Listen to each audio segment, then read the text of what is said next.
What if everything you've ever known about the beginning of time is only a small part of a much bigger hidden story? Today we're stepping back to a place before Genesis, to a realm of darkness, mystery, and forces that existed before time. Are you ready to uncover what truly happened before creation? Welcome to an exploration unlike any other.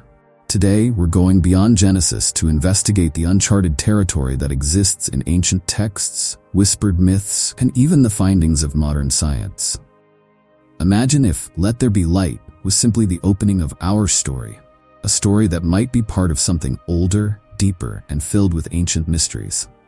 For thousands of years, many have accepted that Genesis 1:1, where God speaks the universe into existence, is the absolute beginning of everything.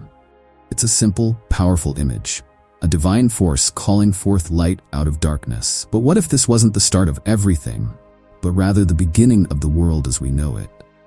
What if there were other forces, other powers, waiting in a hidden realm before time itself? In ancient traditions, and even in modern scientific theories, we see glimpses of an earlier reality, one where chaos, untamed energy, and ancient forces swirled in the darkness, waiting to be shaped. If you've ever wondered what existed before the Bible's more, in the beginning, today's journey is for you. We're diving into the mysteries that surround the time before creation, unveiling what ancient texts, mystic beliefs, and scientific ideas suggest about a time we thought was nothing but empty. Together, let's go beyond the boundaries of what we thought was the beginning. Most of us picture creation as starting with that iconic command, "Let there be light." But Genesis itself begins with an eerie, mysterious detail that we often overlook. Before light, before anything else, there was darkness, described simply as the deep, or the waters. But what are these waters? And where did they come from? If we look closer, we realize the Bible is strangely silent on this pre-existing force. It tells us that God's Spirit hovered over these waters but doesn't explain how they came to be. This raises a question that many ancient cultures, philosophers, and religious thinkers have pondered. Was there something before creation, a kind of chaotic energy, that was always there? Could these waters represent a force of wild, raw potential waiting to be shaped? Ancient cultures around the world left behind stories that hint at this chaotic beginning, depicting creation as a struggle between order and disorder. One of the oldest examples is the Babylonian creation story, the Enuma Elish. In this tale, we encounter two primordial gods, Absu, the god of fresh water, and Tiamat, the goddess of salt water. They are ancient beings swirling together in a dark, chaotic mix. Instead of a peaceful void, this is a place of untamed energy and power, full of potential but without direction. In the Enuma Elish, creation doesn't begin with a calm, "let there be." Instead, it begins with conflict. The younger gods, born from the union of Absu and Tiamat, disturb the peace of the primordial waters. Chaos erupts and a cosmic battle ensues, with the hero god Marduk stepping in to defeat Tiamat. In a climactic act, he splits her body, using one half to create the heavens and the other to form the earth. For the Babylonians, the world was born out of struggle, with creation itself being an act of imposing order on chaos. Returning to Genesis, the waters over which God's Spirit hovers take on a new meaning in light of these ancient stories. Could it be that these waters are not simply a poetic detail, but a reference to the same primordial chaos described in the Enuma Elish? In this interpretation, God is not creating from nothing, but is rather bringing order to an ancient, chaotic force that already existed. The Bible's silence on the origins of these waters suggests that they are mysterious, a part of reality that has no clear beginning. Unlike the heavens and the earth, which God calls into being, these waters are simply there. They are a part of the story before the story, the backdrop for creation itself. Throughout history, philosophers have wrestled with the idea of a primordial chaos as the beginning of creation. To the ancient Greeks, chaos was not just emptiness, but rather a fertile, boundless energy, the raw material for the cosmos. In Greek mythology, chaos was the first of the primordial deities, a dark, yawning void that birthed all other gods and forces. This wasn't an empty space, it was an unpredictable, generative force. Similarly, in Chinese philosophy, the Taoist concept of the void, or wu, represents a state of emptiness that is paradoxically full of potential. According to Taoist teachings, the universe emerged not from a deity's will but from the Tao, the source of all things, which existed before dualities like light and dark, order and disorder. These perspectives add layers to our understanding of Genesis. Perhaps the biblical waters symbolize a creative chaos, a hidden power that defies human understanding but is essential to the fabric of existence. Modern science offers yet another perspective on pre-creation chaos. Physicists who study the origins of the universe often describe a time before the Big Bang that resembles the ancient concept of chaotic waters. Instead of nothing, they speak of a quantum vacuum or a field of potential energy, a strange, formless realm filled with random fluctuations of particles. This quantum chaos is not visible or tangible, but it is very much real, a turbulent state from which our universe might have emerged. Some scientists, including Stephen Hawking, propose that time itself did not exist before the Big Bang. Instead, there was a kind of no-boundaries state, a realm beyond our comprehension that contains the seeds of everything we know. This quantum vacuum could be likened to the primordial chaos of ancient myths, a place of formless potential waiting to be shaped. So what if the waters in Genesis 1:2 represent not a literal sea, but a symbolic chaos, an ancient energy that existed alongside God? In this view, God's act of creation becomes not just the making of something from nothing, but the transformation of something wild, untamed, and powerful into a structured cosmos. As we think about these interpretations, the waters become more than just a poetic image. They are a bridge between ancient myths, philosophical ideas, and modern science, each offering a glimpse of a reality that existed before our world took shape. The chaotic waters challenge us to rethink what it means for something to begin. Perhaps Genesis is less about the absolute start and more about the divine act of ordering something eternal yet untamed. With this in mind, let's move on to an equally fascinating question. Could there have been other forces, other beings, or even lost wisdom that existed before Genesis? What knowledge might be hidden in the oldest, most forbidden texts? In Gnostic tradition, Sophia's story and the creation of Yaldabaoth bring us to a crucial point. Knowledge, specifically, forbidden knowledge. In the traditional Genesis account, Adam and Eve are punished for seeking knowledge by eating from the tree of knowledge of good and evil. But in Gnostic teachings, the serpent in the Garden of Eden is not a deceiver, but a liberator. The serpent offers humanity a chance to see beyond the illusion of the material world and glimpse the true nature of their existence. For Gnostics, the act of eating from the tree was not a sin, but a step toward freedom. They believed that by gaining knowledge, Adam and Eve were breaking free from the demiurge's control and moving closer to a higher truth, one that had been deliberately hidden from them. This radical view transforms the entire story of Genesis, suggesting that humanity was never meant to be bound to the physical realm and that our true nature lies beyond this material world. The Gnostic perspective was so controversial, so challenging to the established narrative, that these texts were actively suppressed. Early Christian authorities who were shaping the canon of what would become the Bible feared the impact of Gnostic teachings. They saw these writings as dangerous, heretical, and even treasonous, suggesting that the God of Genesis was not the true creator but a lesser being who sought to keep humanity in ignorance. In 1945, a collection of these lost texts was discovered in Nag Hammadi, Egypt. Known as the Nag Hammadi Library, these documents revealed a world of ideas that had been hidden for centuries. Among them were writings like the Apocryphon of John, which describes in detail the Gnostic creation myth, including Sophia, the monad, and the demiurge. These forbidden texts gave us a glimpse into a belief system that valued knowledge as a path to liberation and saw ignorance as the root of human suffering. The Gnostics viewed the material world as a prison, a flawed creation of the demiurge. For them, salvation did not come from obeying religious laws, but from seeking inner wisdom, or gnosis, which would allow them to transcend the material realm and return to the divine source. If we consider the Gnostic perspective, the Genesis story takes on a new meaning. What if Genesis doesn't describe the beginning of everything, but only the beginning of our material world? The God of Genesis may then be Yaldabaoth, the demiurge, who believes himself to be the supreme creator, but is unaware of the higher realms. This view suggests that Genesis is not the absolute start, but merely the starting point of our experience within a vast, multidimensional existence.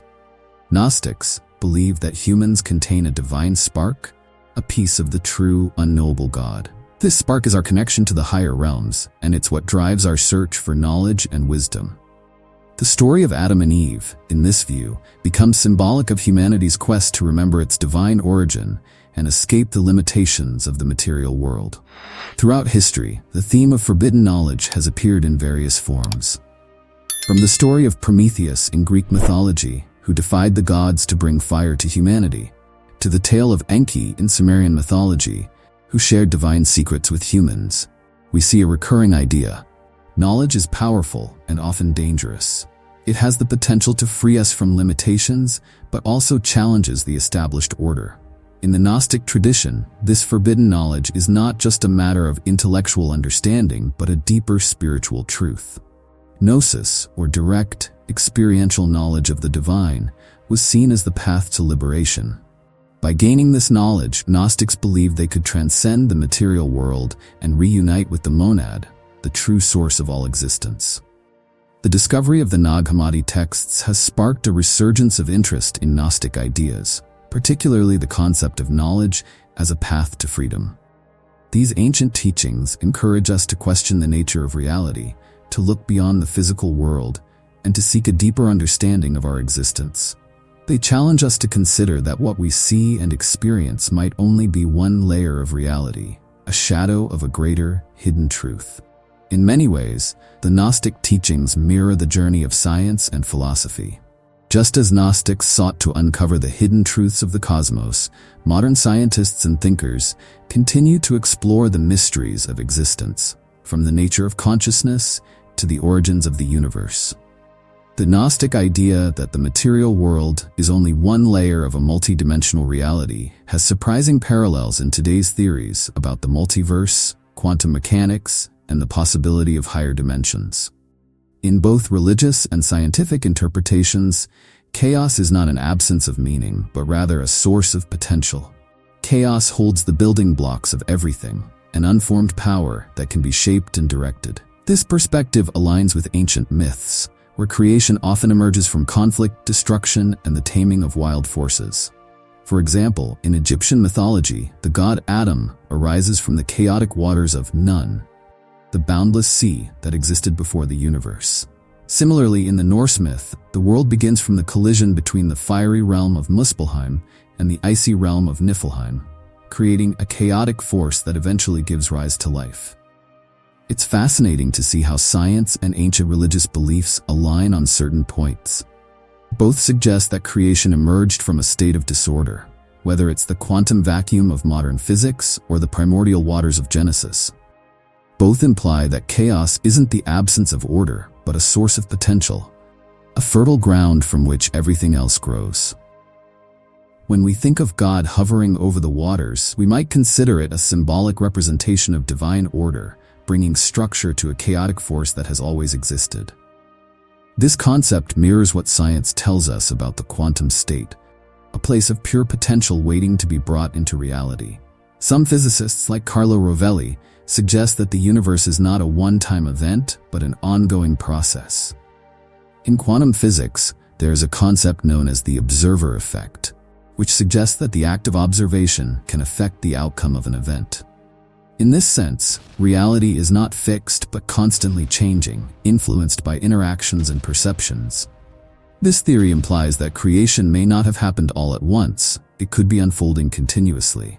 In the Bible, we read that God saw that it was good after each act of creation, as if creation were a series of steps rather than a single event. Could it be that creation is still happening, that the universe is still evolving and expanding? According to some scientific theories, new universes could be bubbling up in a multiverse, where our universe is only one of countless others.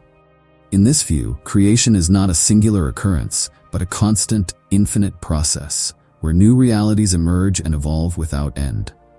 So, what do the waters in Genesis represent, in light of all these ideas? Perhaps they symbolize more than a simple ocean. They could be the Bible's way of describing a timeless, chaotic state that holds the potential for creation. God's Spirit hovering over the waters could be seen as the divine ordering force acting upon this potential, shaping it into the structured, ordered world we live in. This interpretation doesn't diminish the power of Genesis, but instead adds layers of depth. The waters remind us that before there was order, there was disorder. Before there was light, there was darkness, and before there was structure, there was chaos.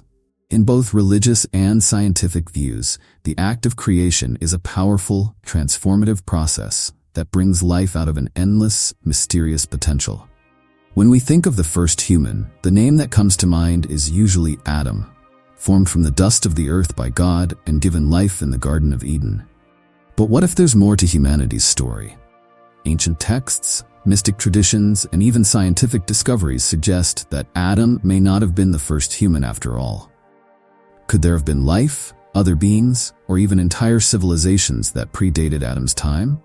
And if so, what happened to them? Let's dive deep into the idea of the pre-Adamites, a theory that suggests Adam wasn't humanity's beginning, but rather the beginning of a new kind of humanity. In Jewish mysticism, there exists a mysterious figure named Lilith, a woman created at the same time as Adam and, according to some accounts, even before Eve. Unlike the traditional Eve, Lilith was made from the same clay as Adam and was considered his equal. However, as the story goes, Lilith refused to be subservient to Adam and left the Garden of Eden to live independently. Lilith's tale is a striking departure from the traditional narrative. It implies that there were beings other than Adam in existence, beings who were powerful, free-willed, and existed outside of the orderly garden. Lilith's defiance, her departure from Eden, and her rumored life beyond the garden all hint at the possibility of another, hidden world parallel to Adam's. Some interpretations even suggest that Lilith went on to become a figure of darkness and mystery, representing the untamed forces that lie beyond the world of Adam and Eve. In this context, Lilith's story raises an interesting question. Was she part of a different group of beings, a lineage that existed before or alongside Adam? And if so, could there have been entire communities or civilizations of humans who lived beyond the borders of Eden?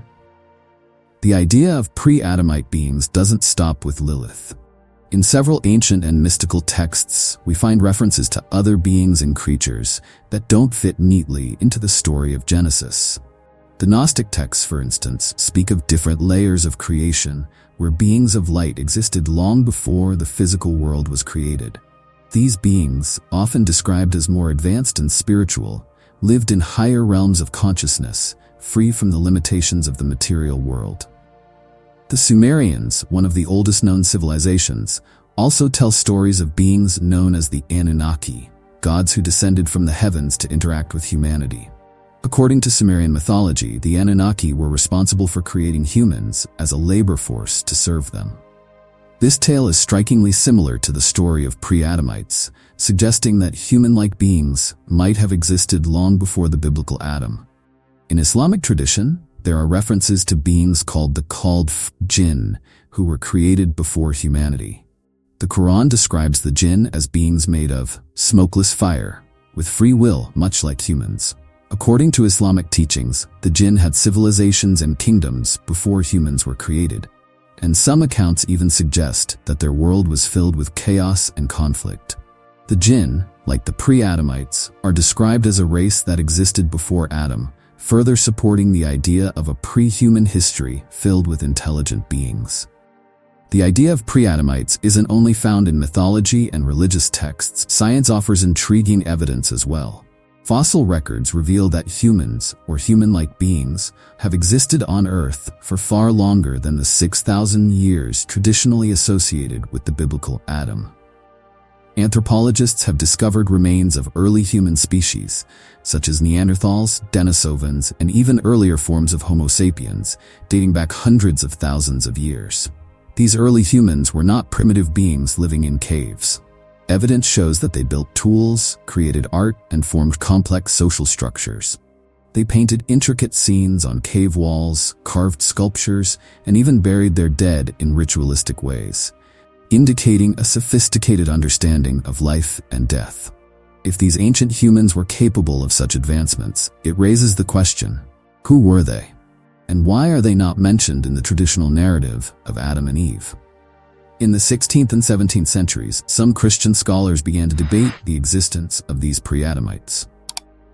Theologians like Isaac La Peyrère suggested that there were humans before Adam, proposing that Adam might have been the first chosen human in a specific lineage, rather than the first human being ever created. According to this theory, the Garden of Eden story could be seen as a focused narrative about a particular group of people, leaving out the broader human history that existed outside Eden.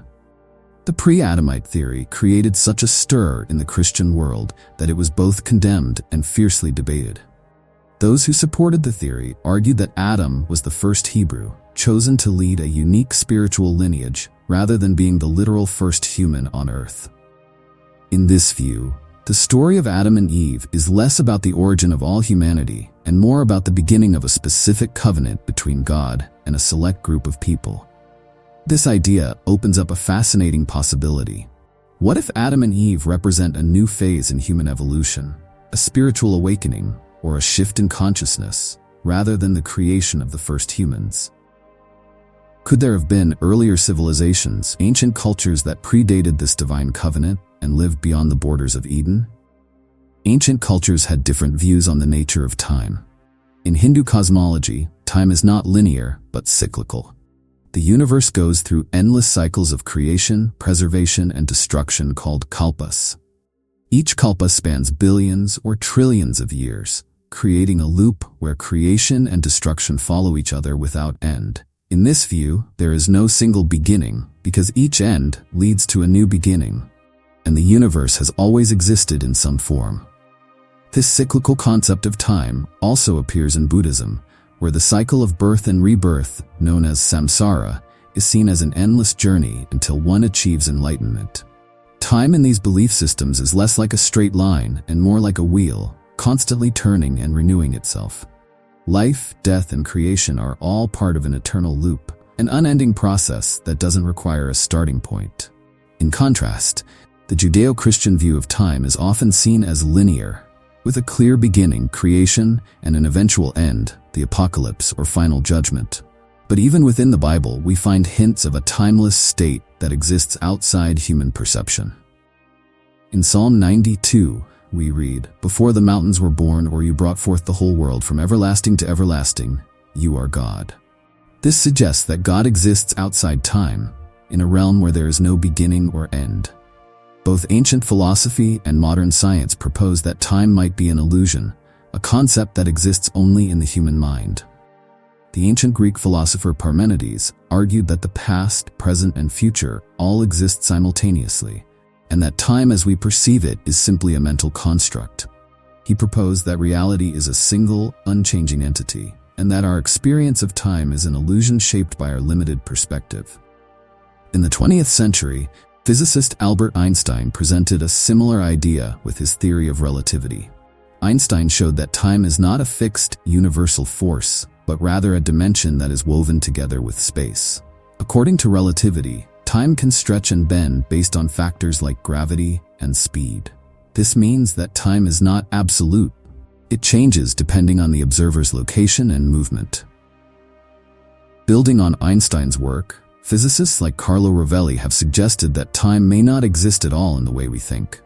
Quantum physics introduces a strange idea known as the observer effect, which suggests that the act of observation can change the outcome of an event. In the quantum world, particles exist in a state of potential, as if they're waiting to be observed before they decide on a position or state. This has led some scientists to propose that time itself might only exist when there's someone to experience it. Could time as we know it be a construct created by consciousness? If so, it may be that time only began when there was an observer, whether that observer is human, divine, or something else entirely.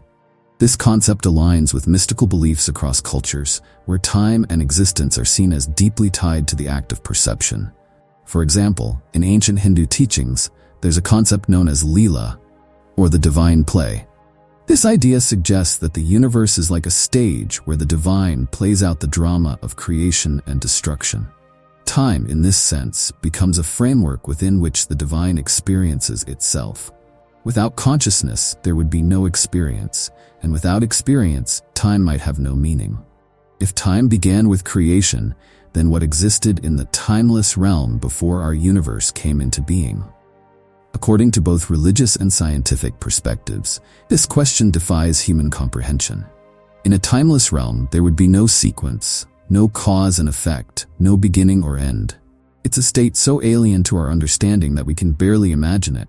In the Bible, we see glimpses of this timeless state in verses that describe God as the Alpha and the Omega, the beginning and the end.